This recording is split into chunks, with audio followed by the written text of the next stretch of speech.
Olá pessoas, tudo bem? Hoje nós vamos falar sobre um assunto muito sério. Vocês estão vendo por aí, tá na novela das 9, eu acho.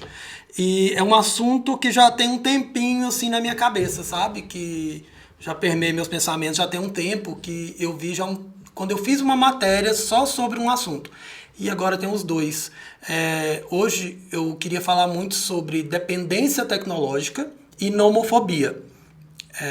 Eu tô com a Fabiana Portes. Eu já sigo nas redes sociais. Comecem a seguir a Fabiana, vocês vão gostar muito dela. Tudo bem, Fabiana? Tudo bem, meu querido. Prazer enorme estar aqui contigo. Prazer é nosso. A Fabiana tá aqui para conversar com a gente sobre esses dois assuntos, porque nomofobia é que as pessoas acham que é só não querer ficar sem o celular.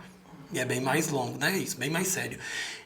E, Fabiana, começa pra gente assim, o que é a dependência tecnológica? Que é diferente da nomofobia. Perfeito. Então a gente pode pensar muito para além da dependência tecnológica, mas a dependência em si. Nós somos seres dependentes, precisamos do outro. O único ser vivo que depende do outro, desde o nosso nascimento. Se alguém não nos ama, não nos deseja, a gente não sobrevive. Então, é como se a gente aprendesse, desde quando a gente nasce, a nos alienarmos ao outro. A dependência, que a gente pode pensar num lugar mais patológico aí, é quando essa alienação se faz necessária para a minha validação de vida. Eu não vivo sem esse sujeito, eu não vivo sem isso e eu não vivo sem a tecnologia. Penso que esse buraco é bem mais embaixo, uma vez que a gente vai pensando hoje, quem é que vive sem? Se vive? Sim, se vive. Muitas pessoas vivem sem. Mas o quanto que isso é ou não benéfico para a sociedade em que a gente vive, né? Então, a dependência faz parte, inclusive a tecnológica, porque dependemos dela para trabalhar. Estamos aqui, olha, fazendo o quê? Através da tecnologia, que é um mecanismo que é muito importante para a nossa vida, mas é o quanto que a gente consegue criar um equilíbrio entre utilizar essa tecnologia e ser usado pela tecnologia, né? Então, existe essa linha tênue entre essa compreensão e também que passa muito pela ideia de controle, né? A gente tem a ideia de que estou controlando o aparelho, quando na verdade é a tecnologia que me controla. Para trazer um exemplo muito clássico, estou aqui, postei uma foto no Instagram, mas eu é que posto, eu que controlo, eu que vou organizar a minha rede, mas na verdade eu estou dependendo daquela curtida, daquele comentário, isso vai gerando em mim a validação. E o bom é que você não precisa ir muito longe, porque se você encontrar um amigo seu ou outro, todo mundo tem, né? Um amigo assim. Ele posta uma foto, ele não quer saber da foto, do momento, ele quer saber de quantas curtidas ele teve. Né? Justo. E isso parece que aquilo toma conta da vida dele, ele para de conversar com você enquanto ele vai vendo as curtidas. Então, quando eu falo isso, eu acho muito sério, né? Essa história da dependência. Antes eu ia dormir, eu colocava o meu celular no modo avião porque eu preciso do despertador, né? Só que uma amiga me contou assim, meu filho está estudando fora. E aí eu desligo o celular porque eu chego muito cansado. Aí eu descobri que ele estava internado depois de um acidente de carro. Só de manhã, quando eu liguei, virei padrinho. Padrinho da Helena. A Helena hoje fez 2 anos, semana passada. Eu não consigo mais deixar o meu celular no módulo avião. Porque eu falei, gente, se acontece alguma coisa, eu não vou saber. Aí hoje eu deixo ele só vibrando. Me atrapalha? Não. Eu não tenho esse negócio também, me atrapalha. Eu viro, o meu não tem aquela luz, então eu desliguei aquela luz. Então eu viro, acabou. Ele tá no módulo avião, tá vibrando. Eu sei que vai vibrar. Mas nem todo mundo é assim, né, Fabiana? Sim, não. Vibrar, então, muito menos. Muito menos, né? Tem gente que não deixa nem no vibrador, não precisa nem de som, porque está o tempo todo segurando o celular, né? Então eu acompanho a vida o tempo todo, 24 horas. Antigamente, a gente tinha o telefone fixo em casa e se Deus me livre tocasse o telefone de madrugada, a gente sabia que era alguma coisa, mas ele estava lá. Ninguém ficava abraçadinho nele, esperando acontecer alguma coisa. Talvez o que mudou aí é essa questão de que está sempre acontecendo alguma coisa e eu quero participar de tudo que está acontecendo. E tudo muito próximo. E tudo muito aqui. Tem um paciente meu que ele diz assim, nossa, é meu terceiro membro. E na verdade a gente vai observando que não é o terceiro membro, é o próprio membro, né? Tá aqui, é meu.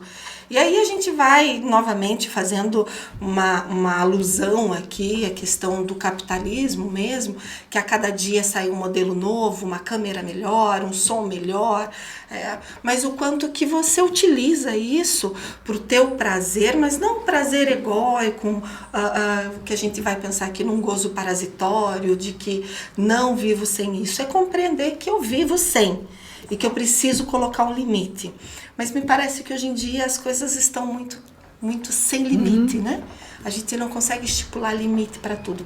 Você trouxe o seu exemplo aí, não, eu vou dormir, entendi que tem um limite, deixo ele ligado, porque se alguém precisar de mim, estou aqui, mas eu não estou acoplado a ele. Tá aqui. Se acontecer alguma coisa, alguém vai me ligar. Até porque eu sofro de insônia, então se eu dormir, eu tenho que dormir, gente, porque senão... Que é importante, né? Mas veja, tem gente que chega no consultório hoje e diz que não, que tem insônia, e fica justamente com o telefone ligado o tempo todo.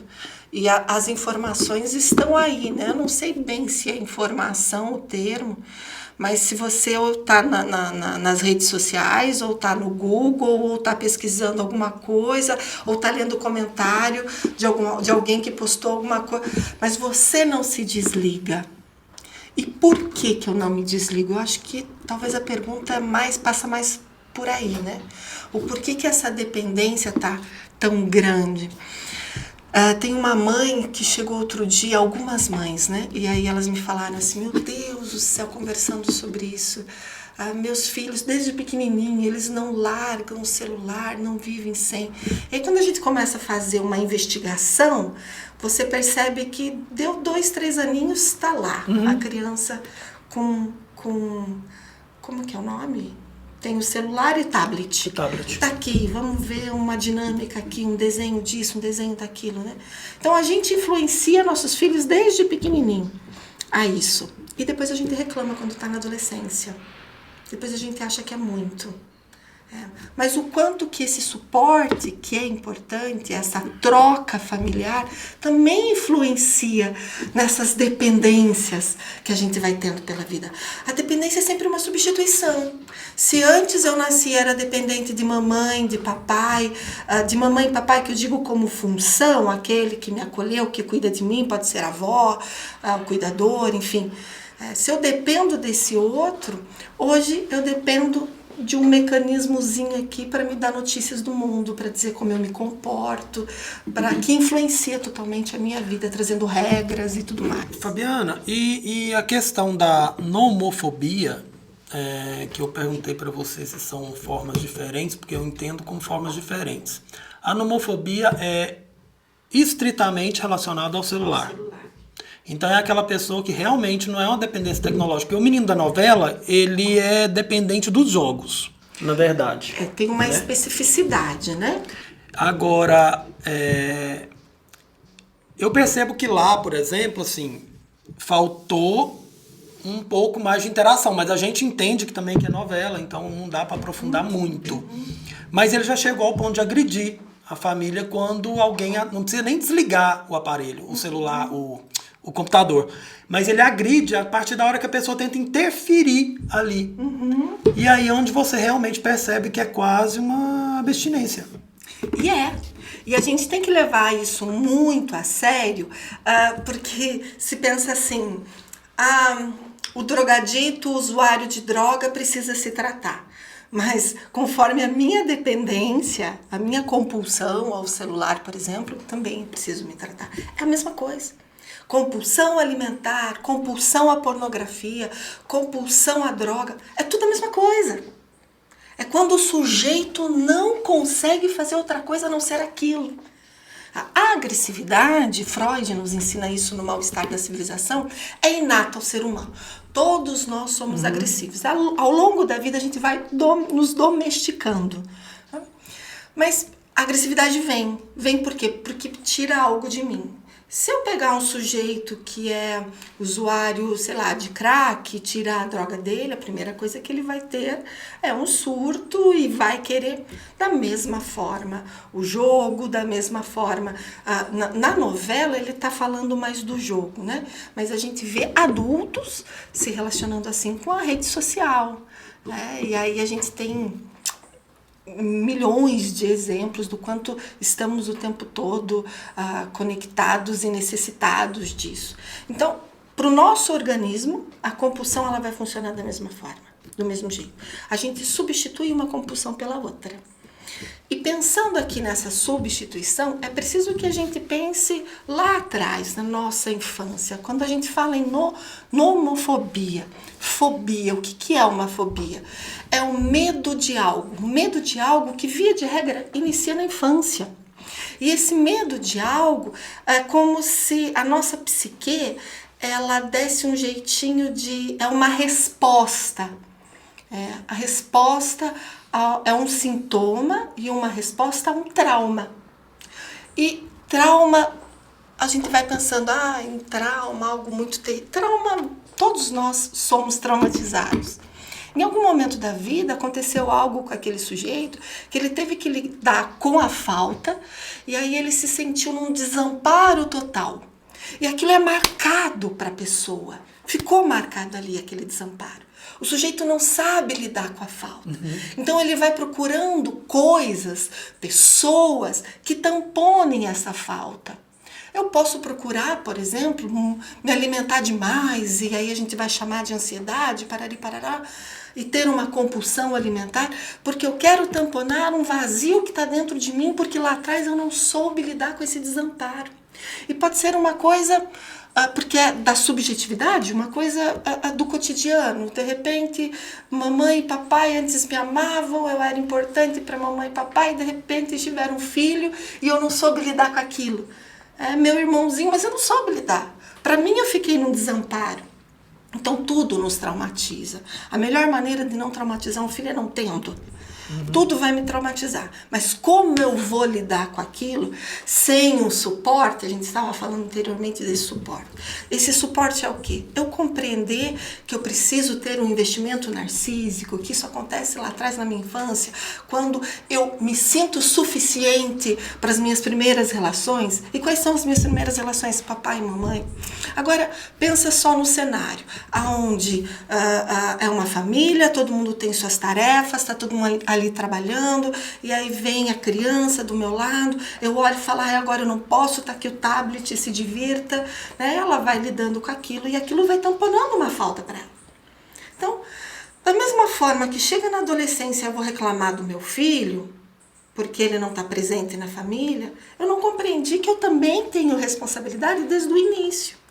Algo falta nesse sujeito, e ele não sabe lidar com a falta, inclusive, nos jogos, por exemplo, né? Eu escuto muito isso, vem muitas famílias com esta demanda. Meu filho só quer saber de jogar. O que tem nesse jogo? É engraçado que ninguém pergunta para o adolescente. Adolescente, gente, vive num limbo. O adolescente não é nem mais da mamãe e do papai, nem é adulto. É um limbo terrível. Todos nós passamos pela adolescência e a gente esquece depois que a gente cresce. Não sei porquê. A gente está ali, não sabemos o que somos, precisamos procurar a nossa individualidade. O papai não é mais herói, talvez nunca tenha sido. A mamãe nem é tão boa. Às vezes eu nem gosto mais daquela comida que antes eu gostava. Tem tanto sentimento acontecendo aqui dentro. Aí eu vou pro jogo. E lá no jogo acontece algo extraordinário. E eu sei, porque eu lembro que meu filho, quando começou a jogar, eu olhei e falei assim, cara, eu preciso saber o que rola aí, né? O que é? Do que se trata esse jogo aí? E ele começou a dizer do quanto ele estava sendo validado naquele jogo. Porque tinha uns amigos virtuais. Cara, você é muito bom nisso. E o menino vai se entregando, a menina vai se entregando para aquilo, porque ali se sente potente, ali se sente, uau, eu sou bom em alguma coisa. Na vida real eu não sou, porque eu vivo no limbo. Eu não sou mais o amor da mãe, não sou mais o objeto de desejo do papai, eu não sou grande o suficiente para tomar algumas decisões de adulto. No real, eu não sou muita coisa. E ainda tem uma coisa, né, que hoje em dia a maioria das pessoas que jogam, dos meninos que jogam, dos adolescentes, eles veem além disso como uma fonte de renda futura. Porque muita gente vai participar de campeonatos, ganham. Tanto é que o menino da novela ele fez isso. Ele deu um rombo no cartão de crédito comprando armas virtuais para ele participar de um desses jogos. E aí, dentro desses jogos, ele falou assim, Porque como eu não consigo assistir sempre, às vezes eu perco alguma coisa. Não é que eu não gosto não, tá, gente? Eu gosto de novela, adoro novela. É porque essa é chata. Então, assim, essa novela é chata. Então, assim, eu não assisto tudo, não. Mas eu vejo muito essas partes, assim. E ele falando que talvez fosse uma forma dele ganhar e trazer isso em dobro pra família. Mas essa é bem a desculpa que a gente conta pra gente mesmo pra tentar justificar algo. Né? O sujeito que é compulsivo... porque foram 50 e poucos mil. Pensa, né? Quem tem isso, né? No cartão de crédito, uau, você tem. Mas aí você, é exatamente da mesma maneira aquele que é compulsivo em jogo, né? A gente usa uma justificativa novamente para tentar nos validar. Então, aquele menino que está ali, que quer ser o melhor, que quer ter a melhor arma, que quer não sei o quê, que quer... É importantíssimo que a família, independente aí da configuração dessa família, e eu vou repetir aqui, quando eu falo em mãe, quando eu falo em pai, a gente fala muito na mãe, mas a mãe como aquele que adota o sujeito, que pode ser mais um pai, que pode ser a avó, que pode ser o periquito, o papagaio, não sei, qualquer um ali. Mas é essa que pergunta o que tem aí. Como é que você se sente jogando? E a criança, ela vai te contar, né? O adolescente, ele vai dizer, nossa, eu sou bom nisso. O que esse adolescente precisa? Ser validado. Realmente você é bom, filho. Mas você também é bom em outras coisas. E aí eu vou fazendo um pulo da fantasia para o real. Encontrando sempre o limite. No mundo da fantasia não existe limite. Porque eu posso tudo. Né? Você vai lá e cria um avatar. Não sei se é esse o nome. Né? Cria um avatarzinho e nesse avatar você vai colocar o cabelo que você quer, a cor dos olhos que você quer, o corpo que você quer. Aí você vai vivendo aquela experiência que só te traz satisfação. E é isso cada vez mais real. Né? Cada vez mais real. Tem pessoas aí, adultos, que vivem muito mais nesse mundo que acabou sendo muito mais real para aquele sujeito do que o próprio mundo real. Mas aí essa questão do limite, o limite tem a ver com a nossa castração, de entender que nem tudo que eu quero eu posso. E quando o sujeito é mostrado, colocado e dito assim, tem castração, você não pode gastar isso tanto, ele vai olhar e vai dizer, não, preciso lutar contra isso, e vai ser agressivo, e vai bater, e vai fazer um monte de coisa. Por quê? Porque aquilo dá uma grande satisfação para ele. Então era isso, eu queria que você chegasse aí, porque eu tenho que chamar o intervalo agora, mas pensa, eu vou te perguntar, aí você vai pensando aí. Tá. Não só assim os sintomas que eu preciso saber, como fazendo parte daquela família, como é que eu vou saber que aquela pessoa ela tá nesse nível, né? E além disso, assim, tem coisas que eu começo a perceber antes de já estar nesse nível, né? Mas tem coisas que eu venho percebendo antes, e aí entra aquela história assim, e aí, agora que eu percebi, o que eu faço? Mas a gente volta daqui a pouquinho, depois do intervalo.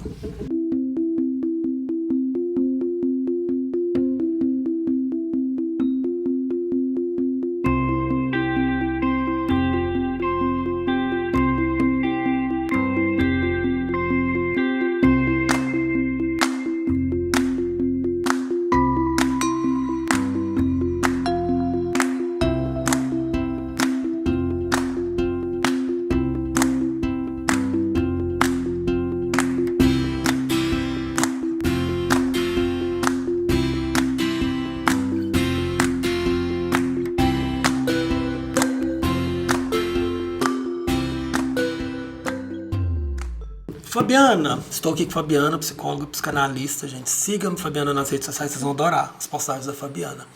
Nós estamos conversando sobre nomofobia e dependência tecnológica. E eu fiz uma pergunta para você, que foram 3, né, Fabiana? Sim. A pessoa conversa muito, não sabe, não faz uma só. Então, assim, eu perguntei para Fabiana, como é que a gente percebe que uma pessoa ela tá começando a ter dependência tecnológica, nomofobia? Quando é que a gente começa a perceber isso até antes dela chegar nesse nível já mais sério, e quando eu percebi, o que eu faço, né? Que a gente tava falando aqui agora no intervalo, que às vezes o menino é certinho demais, né? Tá em casa o tempo inteiro, nem sai com os amigos, mas alguma coisa tá errada. Perfeito. Né? Aliás, nem todo mundo, tá, gente? Tô generalizando, não, mas... A gente nunca generaliza, mas a gente consegue compreender um pouquinho mais, né? Então, trazendo aí esse contextozinho para a gente ir formulando as respostas, se é que a gente vai encontrar a resposta para isso. É importante compreender o sujeito com toda a sua subjetividade. Isso significa o quê? Um sujeito que é certo demais, correto demais, vai dar um baita trabalho na vida adulta.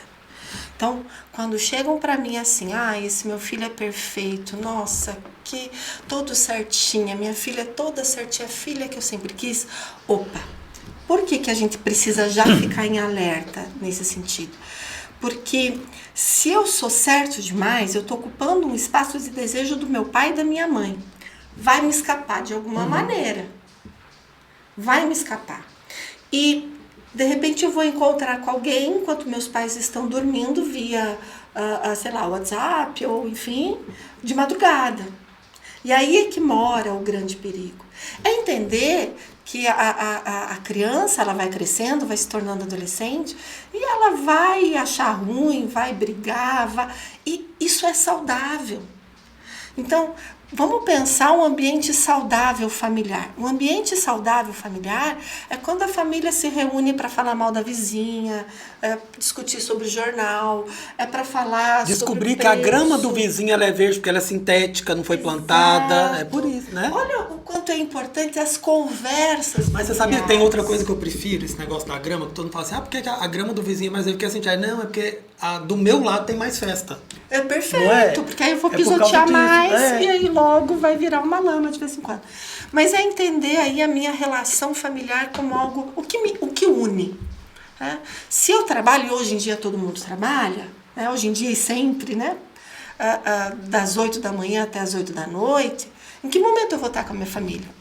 E como eu estou com a minha família? Não adianta nada, como mãe, como pai, como tia, como tio, não sei, eu estar lá e também ficar no meu telefone. E veja o que a gente ensina para as crianças. Eu acho um barato, porque eu tenho sobrinhos pequenininhos. Outro dia eles estavam no celular. O que você está fazendo? É trabalho. Porque a gente vai reproduzindo. A mãe pode trabalhar, o pai pode trabalhar, a avó pode trabalhar. Então a criança, o que está fazendo? Estou trabalhando também. Menino, larga isso. Não, estou trabalhando. Mas que conversa? O que eu vou oferecer para essas crianças para ser interessante aqui, nesse real? Eu preciso ficar em alerta, que é diferente de respeitar a individualidade. Eu quero ficar no meu quarto. Ok, você tem um momento de ficar no seu quarto, porque é importante, de se relacionar, porque é importante. Hoje é tudo através da internet e é importante. Então eu não vou ficar um vigilante aí de não pode. E olha que interessante, uma mãe também que eu já ouvi o relato. Eu fico mandando mensagem pro meu filho de meia hora para saber, para ele sair da internet. Pois é, mas você tá mandando por onde? Ainda assim você é a criança tá ali. Mas é compreender assim, em momentos familiares, como essa criança se comporta. Mais do que isso, como eu me comporto. Eu sou uma família que gosto de agregar, minha família, a gente senta. Sabe aquelas coisas bem de antigamente? Nosso jantar, nosso almoço, vamos assistir uma televisão junto, vamos discutir sobre a novela, vamos agora assistir o Jornal Nacional. Isso tudo ajuda, contribui nessa interação familiar. Se a criança não se sente realmente amada, e amada não é mimada, amada é aqui eu tenho um vínculo de conversa, aqui tá bom, aqui eu posso fazer uma troca, como é que foi seu dia, como é que estão as coisas, como é que estão as relações, e eu posso falar, aí eu abro mão do celular. Mas também não adianta eu privar aquele sujeito do celular. Compreender o limite de como é que funciona. E entender isso desde Fabiana, quando não tem um tempo, né? Não existe. E não tem um tempo de falar assim, se eu perguntar assim, Fabiana, qual que é o tempo ideal para eu ou para um adolescente ficar no celular? Não tem. A gente vai compreendendo aí, existem muitas pesquisas científicas que vão dizendo pra gente, hoje em dia, por exemplo, se fica no celular em torno de 12 horas por dia. Qualquer sujeito. A estimativa é muita coisa. Mas aí vale a reflexão, de novo, para a família. Quanto tempo é importante ficar aqui? E o que a gente está perdendo quando a gente não está aqui? Às vezes é tão chata a minha vida real que ali é o que me faz, sabe? Ali eu vou me alienando a outras coisas. Então, mais do que pensar quanto tempo o sujeito tem que ficar no celular, talvez aí é pensar como que a gente se comunica no real. O que a gente faz? Sobre o que a gente conversa? Eu lembro que meus filhos diziam assim para mim quando eles eram pequenininhos: mãe, você não conversa com a gente, você dá palestra. E era tipo isso mesmo, eu botava na frente, é um saco? Era, mas eles estavam ali. E isso ia produzindo para eles outros questionamentos sobre a vida real. Vamos ler um livro? Vamos. A gente estava conversando do quanto é difícil. Às vezes eu pego um livro, meu filho demorei anos para saber sobre que tipo de livro que ele gostaria de ler. E eu achava que eu ia saber sobre ele. Não, uma hora ele olhou e falou assim: cara, eu gosto de filosofia. Mas a gente vai jogando. Leia uma biografia, leia isso daqui, leia. Mas não é só ler porque é a tua obrigação. Você leu? O que você achou? Foi legal? Foi bacana? Nos próprios jogos, tem jogos que são extraordinários. É poder sentar e falar para o seu filho: você jogou? Joguei, mãe. Qual que é o jogo? Joguei aquele de lá. Sobre o que fala? Tem jogos que falam sobre história e isso salvou. Porque meu filho também, além de autista, tem TDAH. E aí, veja, ele conseguia se comunicar através dos jogos. Ele tinha o tempo dele, que jogava, chegava em casa, e aí como é que foi? E ele estava estudando história, estava estudando geografia, estava estudando através do próprio jogo. Mas os pais precisam entender sobre o que se trata e não colocar aquilo como uma demonização. Isso daqui não presta. Então, Fabiana, é porque isso, a gente percebe que as crianças que jogam, elas são mais rápidas, né? O raciocínio é mais rápido. Mas você também percebe que são famílias também que permitem que ele jogue, mas tira, aí permite que ele vê filme, vê televisão, faça outras coisas além daquilo, né? E não só o menino certinho que tá lá dentro do quarto não dando trabalho. Porque aí você pegou uma coisa bem importante, inclusive, né? Porque filho bom é aquele filho que não dá trabalho. E qual é o filho que não dá trabalho? É o filho que fica dentro do quarto. Aí ele não me dá demanda nenhuma. Olha que bênção. Tá lindo, tá ali. E aí é onde o menino da novela, gente, perfeito. Fez o que fez. E aí o que a gente até estava falando no intervalo, né? A percepção do quanto aquele pai ficava rodeando a filha, que entre aspas, bem entre aspas, era uma filha rebelde, porque ela tinha dinâmica fora de casa, tinha amigos, beijava na boca, tinha encontros, e o pai ficava: meu Deus, o que vai ser dessa filha? Mas esse filho aqui não me dá trabalho. Olha que bênção. Isso aqui é de casa para a escola e é isso que ele faz. E aí você perde, porque a gente sempre vai perder, enquanto pais, inclusive, algo a gente vai perder. Mas o que exatamente você está perdendo? De prestar atenção nesse filho, sobre o que... eu percebo que hoje a gente não tem as conversas mais simples da vida. Mais simples da vida. Como é que você está? O que você está fazendo? A gente não quer nem falar a mesma linguagem do filho. E não significa que a gente não vá, que a gente precisa entender absolutamente. Pois é, e você sabe o que eu percebo também, que eu estava vendo lá? É que não é que aquele menino estava no quarto, às vezes só mexendo no celular. Não, todas as vezes que alguém entrava, ele estava com o fone na frente do computador. Ou seja, chega uma hora que você tem que falar: não existe alguma coisa, então, né? Você tá vendo como é meio óbvio? Não dá pra gente olhar e dizer assim: em que momento a gente... tá ali, tá na sua cara. Mas às vezes pra mim não é bom ver isso, porque vai me dar trabalho.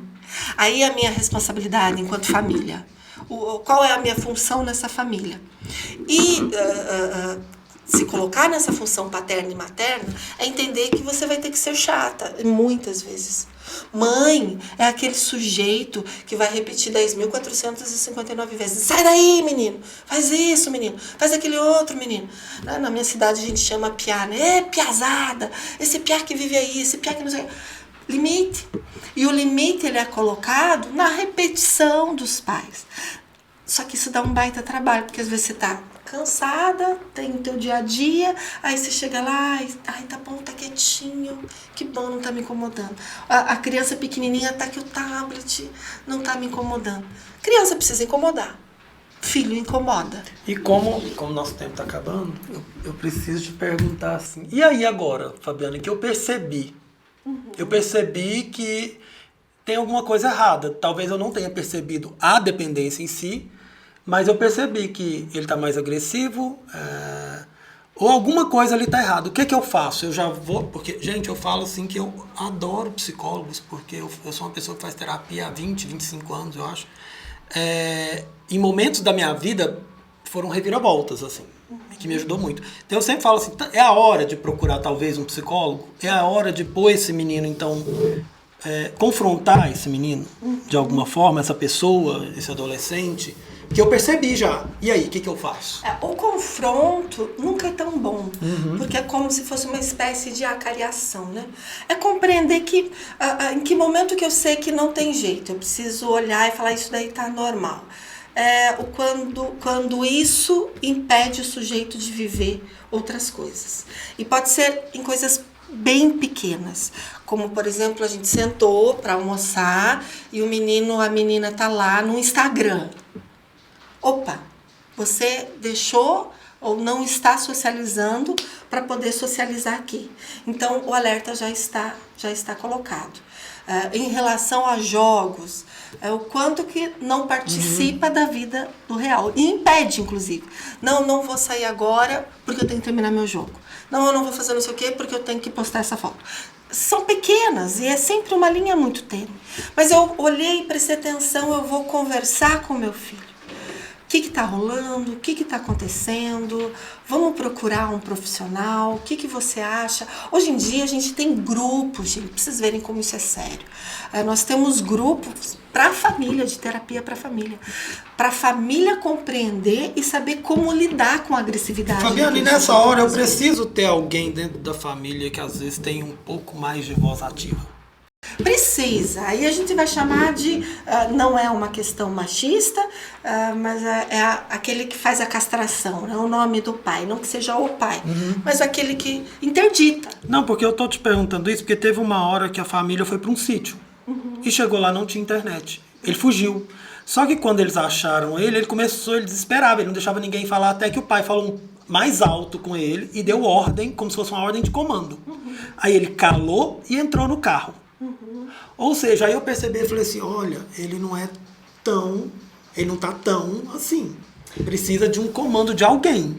Quando isso acontece... Vai resolver? Não, mas dá uma parada. Mas aí a gente vai observar que é um sujeito muito mais neurótico, mas que compreende que tem um limite.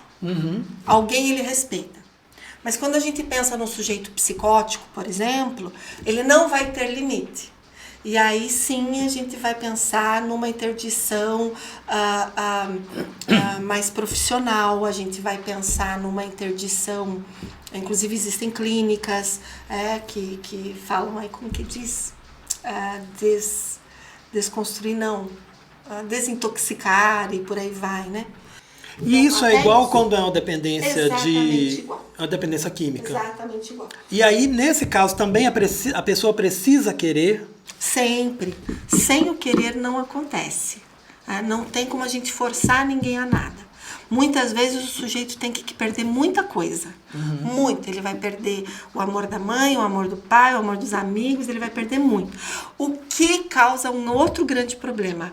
Porque quando a gente pensa aí nessas relações virtuais, nesse mundo virtual não se perde muita coisa. Ele vai ter o apoio ali, nem que seja virtual. Então, o trabalho acaba sendo muito maior. Mas ainda assim, sim. Você fazendo um acompanhamento terapêutico, em alguns casos psiquiátricos também, a gente entende que é uma substituição, então às vezes uma droga tampona a outra e é preciso, mas é levar isso tudo a sério, não levar a sério de fazer um apontamento no filho. Olha, você é isso daí, encontrei a palavra para você. E aí colocar mais uma plaquinha. Quando a gente está falando de adolescentes, lembrando que não acomete só os adolescentes, tem muitos adultos por aí. Claro. Mas é você criar o hábito de entender que você não vai ter o controle de tudo na vida, mas algumas coisas você precisa colocar o controle. E isso é para a vida. Eu preciso controlar a minha alimentação, eu como até determinado momento, eu bebo até determinado ponto e eu uso a rede social, eu uso a tecnologia até esse momento. E com isso, eu vou tendo uma vida minimamente saudável. É utilizar esse sistema, não deixar com que ele se sobreponha a mim. Aí quando fala de adolescente, porque o adolescente ele flerta com a morte, ele sempre quer ir para além do limite, né? A conversa, uma conversa resolve, precisa de muitas. Isso é uma coisa que eu acho muito importante. Quando eu vejo o Lucimar andando pra lá e pra cá, sabe? É porque nosso tempo realmente já estourou. Mas eu poderia ficar conversando com você aqui horas sobre isso, que é um tema que eu adoro, assim. Mas, gente, é uma coisa muito simples, que eu sei que não é simples pra qualquer pessoa, pra todo mundo. Conversa. É como a Fabiana falou, conversa. E é ficar mais atento. Às vezes, os dois trabalham, a gente sabe que hoje em dia não dá para todo mundo falar assim, eu trabalho, eu fico mais tempo em casa. Não é assim que funciona a vida real. Sim. Então, todo mundo trabalha, todo mundo tem seus afazeres, mas é um pouco mais de atenção, como a Fabiana falou, quando chegar em casa, perguntar para o adolescente ou para a pessoa como é que foi o dia, saber se ela tem o interesse de te responder. Que até porque se ela não tiver interesse de responder, né, Fabiana, aí já não adianta. Aí você já vai começar a perceber alguma coisa. Então, a percepção, gente, do dia a dia, em qualquer dos horários, né? Se você é uma pessoa que chega muito tarde, você vai chegar, o outro ainda está no computador. Então, é bom ficar alerta, né? Então, tem algumas coisas assim, sabe? Para você saber, para você se inteirar melhor e tentar. Eu sei que é difícil, mas tentar dar uma olhadinha maior dentro de casa. Independente de ser pai ou mãe, tá, gente? Exatamente. Eu acho que ficar em alerta é sempre importante. Não o alerta que a gente vá se desestruturar totalmente, mas é compreender o limite. E estipular o limite familiar. Né? Então, como é que funciona aqui nessa família? A regra precisa ser colocada em principalmente na família, que é o início da sociedade. E não existe a história de que regra é para ser quebrada. Não, né? Não de jeito nenhum. E os pais não só podem, como fazem. Então, pai e mãe, sim, vou botar regra, você vai usar isso e pronto, acabou. Mas a gente conversa, a gente discute, a gente tem argumento. Se tiver argumento, ótimo, que maravilha, porque significa. Mas ainda assim, precisa colocar essa regra para que... como assim? Vou chegar, vou ver meu filho de madrugada jogando e vou achar que tá ok? Não, não tá. Gente, até porque se não tem regra não funciona. Tem que funcionar, né? A família também é como se fosse um grande núcleo ali. Tudo tem que funcionar para dar certo, né?